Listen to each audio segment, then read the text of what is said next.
ఓం గురుర్బ్రహ్మ గురుర్విష్ణు గురుర్దేవో మహేశ్వర గురు సాక్షాత్ పరబ్రహ్మ తస్మై శ్రీ గురువే నమః.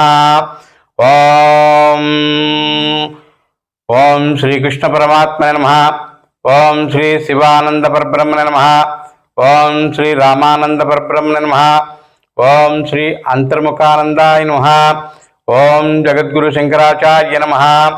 ఓం ఆదిగురు పరమేశ్వరాయ నమః.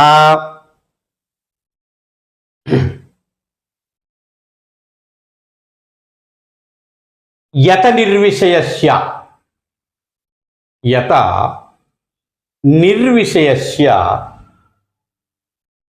మనసో ముక్తి రిష్యతే. మనసో ముక్తి రిష్యతే.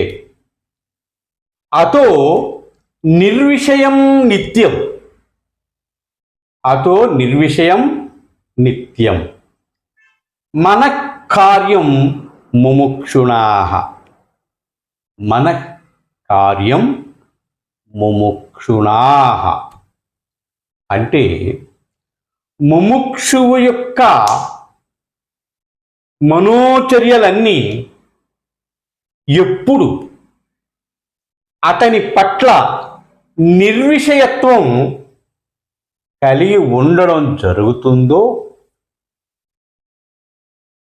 నిర్విషయత్వం అప్పుడు అతని పట్ల జరుగుతుందో ముక్తి పొందినదే అగుచున్నది. అంటే ముక్తి పొందునదే అగుచున్నది. అట్టి మనసు యొక్క నిర్విషయత్వం, అట్టి మనసు యొక్క నిర్విషయత్వమే మోక్షము. ముముక్షువు అట్టి సాధనయందు, అట్టి సాధనయందు, ముముక్షువు అట్టి సాధనయందు నిమగ్నుడై ఉండునుగాక. అంటే ముముక్షువు మోక్షం కోసము తప్పించేటువంటి వారు దాని యందు, అంటే అట్టి సాధన యందు నిమగ్నుడై ఉంటారట. ముముక్షులు అంటే ఎలాంటి స్థితి కలిగిన వారు గురువుగారు? ముముక్షువు ఎలాంటి స్థితిని కలిగిన వారు అంటే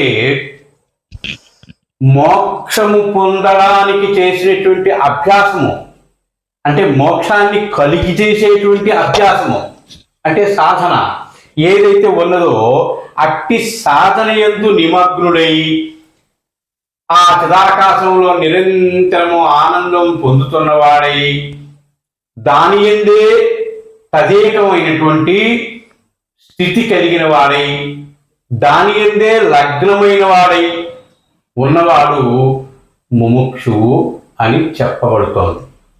ముముక్షు అంటే మోక్షానికి చేరువై, మోక్షం పొందడానికి చేరువులో ఉన్నవాడు, అంటే దగ్గరలో ఉన్నవాడని. The invisible universe within the 10th gate. The invisible universe within the 10th gate అంటే దశమద్వారం, దశమద్వారములో అదృశ్య విశ్వం, దశమద్వారం ఏదైతే ఉన్నదో ఆ దశమద్వారంలో, అంటే ఇన్విజిబుల్ అదృశ్యమై యూనివర్స్, అంటే యూనివర్సల్గా లోపల విశ్వంలో ఉండేటువంటిదంతా ఈ బ్రహ్మరంధ్రంలోంచి, అంటే 10th gate, ఆ 10వ రంధ్రంలోంచి, దశమద్వారంలోంచి భేదించుకొని మీదకు వెళితే ఆ విశ్వంలో ఆ లోపల ఏవైతే ఉన్నదో అవన్నీ తెలుసుకోగలుగుతాడు.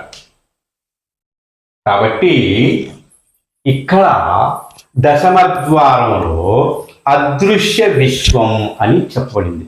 అంటే దానికి చేరువలో ఉన్నవాడే ముముక్షువు. కాబట్టి ఈ ముముక్షత్వము ఎవరిలో అయితే కలుగుతుందో వారికి సాధన అధికంగా అభ్యసిస్తున్న వారని మనం తెలుసుకోవాలన్నమాట.